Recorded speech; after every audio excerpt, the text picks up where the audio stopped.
Hey guys, welcome back to another video. My name is Aisha and I love making videos on entrepreneurship, self-love, motivation, and success. Now today's video is going to be on how you can stop procrastinating and get stuff done.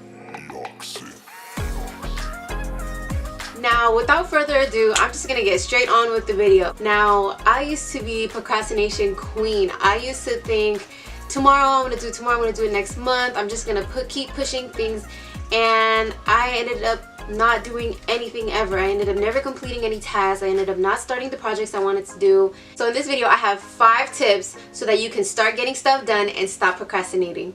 The first tip I have for you is to start a morning routine. Now, if you are the type of person that's always rushing in the morning and you find yourself waking up half asleep, groggy, irritated, and angry, set aside an extra 30 minutes, even 10 minutes in the morning so you can have a little bit of a routine before you start your day. You know, they say the first 30 minutes of your day sets up the rest of your day. And if you start your morning bad, then the rest of your day is just going to be bad. Even if you try to turn around, if you have the best morning ever, you will have the best day ever. There's a couple of different things you can do in the morning, and you can test and try different things so that you can set up your own personalized morning routine. But you can do things such as meditate, pray, keep a gratitude journal, and just write down things that you're happy for, just so you can stimulate a positive mindset for the day. And, you know, journal, listen to music that calms you down, eating a healthy breakfast, just doing anything that starts your day right.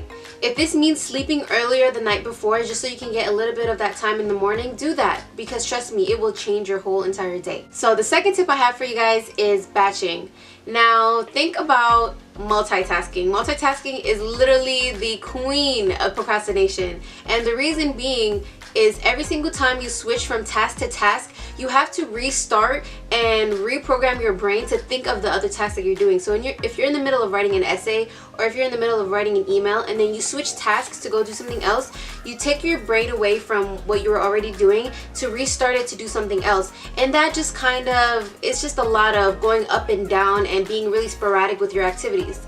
So it's best to batch similar activities together. That way you're more productive and you get stuff done more quickly and more efficiently, just because you're doing it all in the same time. So for example, if you run an Instagram blog, take all your pictures and write down all your blog posts all in one day, and just schedule out when you're going to send the post out. If you're a YouTuber, set a day out where you film most of your videos, and then set another day or another block of time where you edit all those videos, just blocking out times for certain activities that are similar. That way you're not being distracted and constantly shifting from task to task, and you're more likely to get your stuff done. Now the third tip I have for you guys is to use a planner. I can't stress enough how important it is to use a planner. A planner just keeps your life organized, your goal organized, and it makes it easier to see and reach your goals. When you are writing down concretely what your goals are, it becomes that much clearer and it becomes that much easier to achieve. Having a planner kind of creates a pipeline for what needs to be done, what has already been done, and what you plan on doing either today, tomorrow, this week, this month, and this year. It's just kind of baby steps to the end goal. Personally, I really highly recommend this app called Trello. It's a web page and it's also an app, and basically you can create a bunch of lists, and you can create activities to do in those lists, and you can drag them around. You can add people to join your list. So for me, I have a to-do list today, to-do list tomorrow, a done list, appointments, and ideas. You can have a board where you can write all of your ideas down. And then within those ideas, you can write a description, you can add photos, just so it's kind of like a rough draft before you go out and produce content or things like that. I really like that app because it just keeps my life completely organized. It's so efficient and it's so easy, and it's completely free. Another thing I really like to use is Google Calendar. That I use mostly for my appointments. So any appointments I have, I'll put it into Google Calendar, and I like it because it'll set a reminder 30 minutes before, a day before, and you know when the appointment is happening, just so I'm constantly being reminded that I have something to do and that I can't miss out on it. Now the fourth tip I have for you guys is to outsource. You are not a one-man or one-woman team. You know, at first, when you're first starting out your business or you're first starting out your goals, it may seem like you should do everything on your own and you should spend time learning every single aspect to your business or every aspect to what it is that needs to be done so that you can do it on your own without spending a lot of money and investing.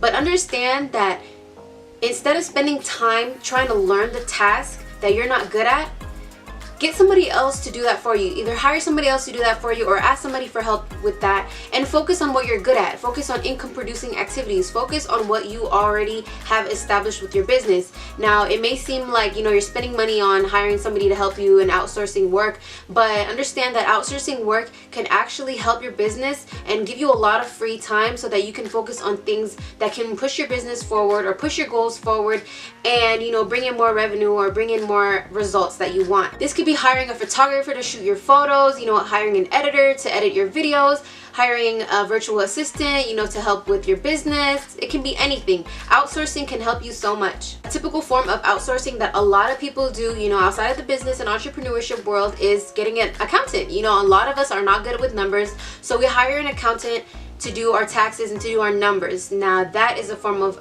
outsource. And finally, the fifth step that I have for you guys is to plan ahead. I can't stress enough not only how important it is to plan, but to plan ahead. Not only does planning ahead kind of give you an example and a kind of framework to your goals and your desires and your achievements, but to really just set yourself up for success, because you're delegating yourself with tasks that will get you to your end result and your end goal and where you want to be with your business, your life, your career, your love life, anything it is. When you're planning ahead, you're planning for success. When you have a goal and it's just in the air, you're not sure what it is, and you don't write that down and you don't plan for it, you don't even know how you're going to take steps towards it. Now, when you start planning ahead, it may seem a little bit difficult at first. You're going to be brainstorming, how am I going to get there?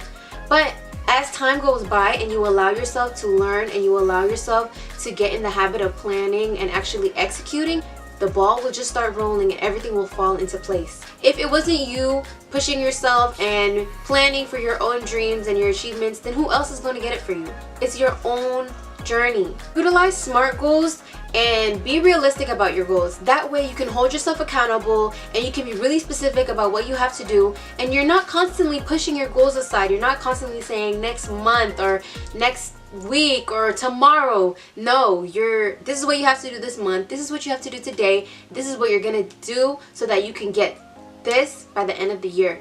When you are really specific about what you want, it becomes that much clearer to achieve it. Just be true and honest to yourself and just do it. Don't let fear and don't let procrastination hold you back. So yeah guys, that's really all I had planned for this video. If you guys had any takeaways from this video or learned anything or you're going to implement something, please leave me a comment down below and let me know what you're gonna do moving forward, just so you can kick procrastination to the curb and get your life started. If you guys like this video and want to see more videos like this, please hit that subscribe button and give this video a thumbs up. And with that being said, peace, love, and positivity.